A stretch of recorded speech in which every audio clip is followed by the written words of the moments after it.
तो दोस्तों मैं ऐसा करता हूँ आप लोग मस्त होंगे स्वस्थ होंगे। तो दोस्तों इस पार्ट में आप देखेंगे कि तानी और काया के साथ क्या करती है। तो देखते हैं। होगा आशा भी अब काया को छोड़कर स्वयं के पास आती है और गुस्से से उससे झल्लाते हुए कहती है, आखिर मेरी बेटी ने तुम्हारा बिगाड़ा क्या है? हाँ, जो तुम इस तरह से घर से पुलिस लेकर आ गए हो। स्वयं काया की तरफ देखता है और कहता है, ये तो आपकी बेटी ही आपको सच्चे से बता पाएगी। आप एक बार उसे से ही क्यों नहीं पूछ लेते? बस पाएगी। आप एक बार उसी से क्यों नहीं पूछ लेते? आशा अब दौड़कर काया के पास जाती है और उससे पाँव पकड़कर उससे पूछती है, स्वयं क्या कह रहा है बेटा? क्या तुमने कोई गलत किया है? डर से वेट्स चुपचाप थी। उसे समझ ही नहीं आ रहा था कि वो इस हालत में कैसे बाहर निकले। उसे बस एहसास हो चुका था कि वो पूरी तरह से फंस चुकी है। काया कुछ भी नहीं कह रही थी, इसलिए डर से घर वालों का खून सूखता जा रहा था। काया के पापा काया के पास आते हैं और बड़े फिक्र से उससे पूछते हैं, बेटा तुम्हारी मॉम कुछ पूछ रही है, जवाब दो। काया अभी भी अपना सिर झुकाए हुए थी। सिर्फ काया टूटे शब्द से कहती है, मुझे नहीं पता पापा स्वयं क्या कह रहा है। Oh really?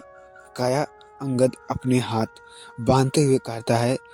इस पर भी काया कुछ नहीं कहती, लेकिन ये सब तमाशा देख रहा था। अथर को बहुत ज्यादा गुस्सा आ रहा था। अथर गुस्से से स्वयं के लाकर कॉलर पकड़ता है और अपने दांत पीसते हुए उससे कहता है, मेरी एक बहन की जिंदगी के साथ खेल खेलकर तुम्हें चैन नहीं मिला, जो दूसरे के साथ भी वही करने की कोशिश कर रहे हो। स्वयं इस पर एक उदासी भरी मुस्कान के साथ कहता है, नहीं, बाकी एक बहन की जिंदगी बर्बाद करने वाली आपकी ये दूसरी बहन ही है। अथर की पकड़ स्वयं के कॉलर को ढीली पड़ चुकी थी। अथर स्वयं के आंख में देखते हुए हैरान से पूछता है, क्या मतलब है तुम्हारा? स्वयं हल्के हाथों से अथर के पास कॉलर छुड़ाता है और उससे कहता है, सिर्फ यही नहीं भाई, कल तानी की किडनैपिंग और तानी के जान से मारने की कोशिश करने वाली भी काया ही थी। काया को यकीन नहीं हो रहा था कि उसकी चोरी पकड़ी गई है। उसे लगता था कि ये सब करने बहुत आसान से निकल जाएगी, लेकिन आखिर कब तक ये सच्चाई घर वालों और बाकी दुनिया से छुपा सकती थी। उसे अपने हाथ पैर कांपने महसूस हो रहे थे। वहीं आशा जब ये बात सुनती है तो बिल्कुल भी हैरान नहीं होती कि काया ये सब कर सकती है। उसे काया की करतूतों का हमेशा से ही अंदाजा था। आशा उससे काया को देख रही थी और मन में सोच रही थी, उसे बेवकूफ ने ऐसा किया तो किया, लेकिन कम से कम अच्छे से करने उन्हें कैसे मालूम हुआ कि ये सब इसने किया। आपकी अपनी बेटी की इतनी बड़ी हरकत पर उन्हें डांटने और थप्पड़ मारने का छोटी उसकी मॉम को इस बात का पछतावा था कि उसकी बेटी पकड़ी गई है। काश उसने काया को थप्पड़ थोड़ा सी ट्रेनिंग दी होती। आशा इतने सालों में इस घर में तानी के खिलाफ चालें चल रही थी और किसी को भी मालूम नहीं हुआ, और काया इतनी जल्द हाथ लग चुकी थी कि तुम अपनी इस जुबान पर लगाम दो। स्वयं पीछे से एक गुस्से भरी जोरदार आवाज आती है, जहां काया के पापा गुस्से से भरे आंख से स्वयं को देख रहे थे। काया के पापा अब स्वयं के पास आते हैं और उसे गुस्से से अपनी दांत पीसते हुए कहते हैं, दोबारा हिम्मत भी मत करना मेरी बेटी के खिलाफ कुछ भी कहने की, वरना मुझसे बुरा कोई नहीं होगा, समझे तुम। अथर्व अपने चाचा को संभालता है और उससे कहता है, चाचू आप रिलैक्स रहिए, इस मैटर में सॉल्व करता हूँ। जिसे सुनकर काया के पापा कुछ नहीं कहते। अथर्व अब स्वयं के आगे खड़ा होता है और गुस्से से अपनी मुट्ठी कसते हुए कहता है, मुझे नहीं पता इसके पीछे तुम्हारे मकसद क्या है स्वयं, लेकिन मैं तुमसे ये आखिरी बार कह रहा हूँ कि तुम इस ऑफिसर्स को लेके यहाँ से निकल जाओ, वरना मुझे से बुरा कोई नहीं होगा। नहीं, स्वयं अथर्व की आंख में देखते हुए कहता है। स्वयं के आंख में आज एक जिद थी, काया को उससे हर एक गुनाह की सजा दिलाने की, तानी के हर एक आंसू, हर एक चोट का हिसाब लेना था। उसे काया से सिर्फ तानी को हटना हो, इसलिए स्वयं चुपचाप, लेकिन आज स्वयं के हर बर्दाश्त की इंतरा पास हो चुका था कि स्वयं अभी भी अपने बात में कायम था और उसे देख कर लगा भी नहीं रहा था कि वे अपने इरादे को बदलने वाला है। उसी बीच में आशा उसके पास आती है और स्वयं को समझाते हुए कहती है, देखो बेटा, अगर कोई बात है तो हमें सब परिवार वालों बैठकर सुलझान लेना चाहिए, लेकिन ऐसे पुलिस घर लाने कहाँ की समझदारी है। स्वयं के सामने अथर्व और आशा बड़े थे। कहीं काया उसके थोड़ी दूर में खड़ी थी। स्वयं काया को देखते हुए कहता है, ये मैटर अगर बात करने में सुलझती तो कब का सब कुछ ठीक हो चुका होता, लेकिन आपकी बेटी को ही ये सब मंजूर नहीं था। मैं अब और तानी की तकलीफें बर्दाश्त नहीं कर सकता। उसे चोट पहुंचाने वाले को मैं छोड़ूंगा नहीं चाहता, वो उसकी बहन की क्यों ना हो। मुझे मालूम है कि उससे तानी को तकलीफ होगी, लेकिन अब ये करना बहुत ज़रूरी है। तानी पानी सर के ऊपर जा चुका है। मुझे उम्मीद है कि आप सबके बीच नहीं आएंगे। अथर्व फिर से गुस्से से अपने दांत पीसते हुए कहता है, अगर मेरी बहन को खिलाफ तुमने कुछ भी करने की कोशिश की तो मुझसे बुरा कोई नहीं होगा। स्वयं योर गेट दैट इज पर स्वयं एक उदासी भरी हंसी के साथ कहता है, बहन, आज जो काया के लिए कर रहे हो, काश आपने ये 2 साल पहले तानी के लिए किया होता भाई, तो आज आपकी सबसे प्यारी तानी आज इतनी तकलीफ में नहीं होती।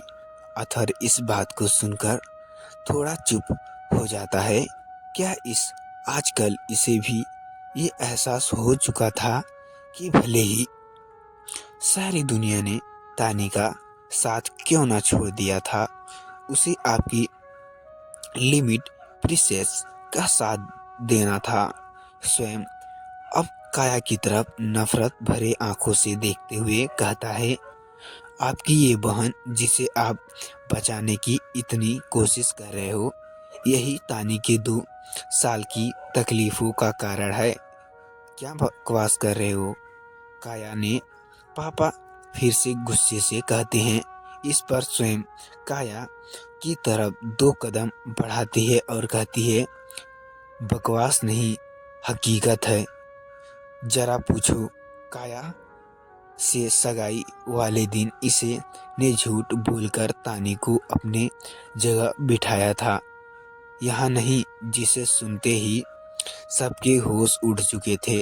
स्वयं की ये बात उन्हें पूरी तरह से झूठी लग रही थी, इसलिए अब सब काया की तरफ देखने लगते हैं ताकि काया स्वयं की बातों को खारिज करे। काया को अपने कानों पर यकीन नहीं हो रहा था कि स्वयं को ये बात कैसे पता चली। जहाँ तक उसे याद था, ये बात उसने आजा सिर्फ तानी और पूर्वी को ही मालूम थी। तानी को कभी किसी के से ये बात कहनी नहीं और पूर्वी तानी ने किसी बात को मना नहीं करती, इसलिए पूर्वी भी ये सब स्वयं को पता चलना लगभग नामुमकिन था। काया को जो आज डर का एक्सपीरियंस हो रहा था, वो शायद उसे कभी जिंदगी में नहीं किया था। उसे अभी तक इस चुप एक्शन से बचने का कोई रास्ता नहीं दिख रहा था और वहीं घर के बाकी लोग काया के जवाब का इंतजार कर रहे थे। काया अभी भी सिर्फ नीचे झुकाए नर्वस से अपनी उंगलियां से खेल रही थी। अथर को काया की ये चुप्पी बिल्कुल भी अच्छी नहीं लग रही थी। उसे सच जानना था, उसके दिल बैठा जा रहा था। अथर्व काया के सामने जाकर खड़ा हो जाती है और उससे थोड़ा नाराज से हलजे से पूछता है, स्वयं जो कुछ भी कह रहा है उसका जवाब दो। काया काया को समझ आ चुका था कि अब वो इस सब को और नहीं छुपा सकती, इसलिए काया अपना गुनाह कॉन्फ्रेंस करते हुए कहती है, हाँ भाई, मैंने ही तानी को सगाई वाले दिन तानी को अपनी जगह बैठाने का कहा था। इतना कहते ही काया अपने गालों पर एक जोरदार थप्पड़ महसूस करती है और काया सोफे पर गिर चुकी थी। अथर ने काया को एक जोरदार थप्पड़ मारा था। वहीं इस बात को सुनते ही काया के पापा और तानी के पापा अपना फिर सिर पकड़ सोफे पे बैठ जाते हैं। दोनों का सिर आज अपनी बेटी की इस हरकत पर झुक चुका था। दोनों के आंखों में अभी पछतावे के आंसू झलक रहे थे। आशा बुत बने बस ये तमाशा देख रही थी, क्योंकि उसकी बेटी जो भी थी रायता फैलाया था, शायद आज वो उसे समेटने में नाकामयाब रही। काया ये सब बात इतनी सहजता से इसलिए कॉन्फ्रेंस किया था कि उसे भरोसा था कि उसकी बात पर कोई समझेगा और उसे ज़्यादा कुछ नहीं सुनाएगा। जैसे घर बार वो अलग करने घर वालों से माफ़ी मांग लेती थी और घर वालों उसे माफ़ कर देते, लेकिन इस बार तो अपनी ओवर कॉन्फिडेंस में भूल चुकी थी। इस बार तानी की जिस उसका भाई कभी बर्दाश्त नहीं कर सकता था।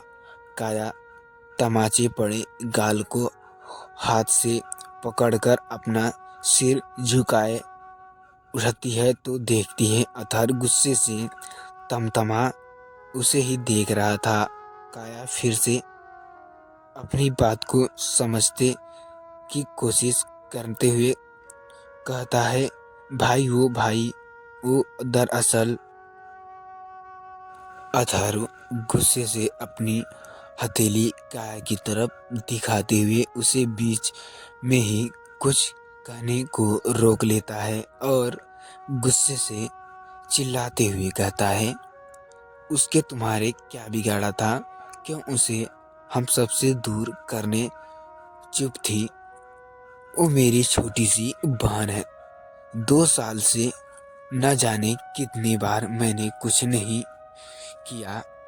भाई मैंने कुछ नहीं किया। भाई कहते कहती रोती रही और उसकी तकलीफ देखकर भी हमें चुप क्यों भी हमें लगा कि उसकी गलती थी। सजा तुम भुगत रही हो, लेकिन सच तो ये है कि तुम्हारी गलती की सजा मेरी तानी भुगत रही है, जिससे बिना 2 दिन नहीं रह सकते थे। उससे हम 2 साल से बात नहीं की, उसे इग्नोर किया, उसे हर्ट किया और आज ये पता चल रहा है कि ये सब तुमने किया। ये सब कहते कहते अतहर का गला भर जाता था। उसका गिल्ट उसे अंदर से खोए जा रहा था। वहीं तानी के पापा के भी आंखों में आंसू अब रुकने का नाम नहीं ले रहे थे, लेकिन वो भी कुछ बोल पाए या किसी से कुछ कह पाए ऐसे उससे हिम्मत नहीं बनी थी। उससे जो अब सब अपनी तानी को देखना था, लेकिन यहाँ अभी मामला पूरी तरह से सुलझा नहीं था। काया के पापा अपने आंसू पोंछते हुए दूर से ही अपने भरे गले से काया से पूछते हैं, आखिर तुमने ऐसा क्यों किया बेटा? तानी ने तुम्हारा क्या बिगाड़ा था? वो छोटी बहन है तुम्हारी, उसने हमेशा तुम्हें अपनी बड़ी बहन माना है और तुमने उसके साथ ऐसा किया। क्या किया? काया को अब मौका मिल चुका था कि वो अपने घर वालों को गुमराह कर सके। जो जानती थी कि उसके घर वालों उसके बात पर बहुत जल्दी भरोसा कर लेंगे और सब इस भरोसे का फायदा उसे उठाना था। काया की चेयर में एक शैतानी मुस्कुराहट फिर से छा गई थी, लेकिन उस मुस्कुराहट को छुपाते हुए काया सोफे से उठती है और एक अच्छी बेटी की तरह इनोसेंस सा से बनाकर कहती है, हाँ नहीं पापा, ऐसी बिल्कुल भी नहीं है। काया की बात उसे उसके पापा के दिल में थोड़ी सी आस जगी थी कि शायद उसकी बेटी ने सच में ऐसा काम ना किया हो जिसका सब उसे महसूस करवा समझ रहे थे। काया के पापा काया से आगे कहते का वेट कर रहे थे। काया अपने झूठे आंसू पोंछती है और अपनी बात कंटिन्यू करते हुए कहती है, दरअसल पापा उस दिन मेरी मॉडलिंग का ऑडिशन था और मुझे वहाँ जाना था, लेकिन उसके लिए मैंने स्वयं से भी बार कर ली थी। हाँ ना, स्वयं सब अब स्वयं की तरफ देखने लगते थे। स्वयं भी काया की इस बात पर अग्री करता है कि उसकी परमिशन दी थी। काया फिर कहती है, मैं तो बस अपनी ऑडिशन देने गई थी और जब मैं यहाँ लौटी तो तानी स्वयं को सगाई कर चुकी थी। उसने मेरी गैर मौजूदगी का फ़ायदा उठाया क्योंकि तानी स्वयं से प्यार करती थी और उससे शादी करना चाहती थी। टेक केयर फ्रेंड्स, मैं आशा करता हूँ आप लोग अच्छे होंगे। तो दोस्तों, ये स्टोरी आपको कैसी लगी कमेंट करके ज़रूर बताइएगा। तो दोस्तों, चैनल पर नए हैं तो चैनल को सब्सक्राइब कर लिए और ऐसे ही वीडियो नेक्स्ट पार्ट में मिलेगी। तब तक के लिए देखते हैं तानी स्वयं के लिए और स्वयं काया को क्या सज़ा दिला पाता है। तो दोस्तों, ये सब जानने के लिए मिलते हैं नेक्स्ट पार्ट में। तब तक के लिए जय हिंद दोस्तों।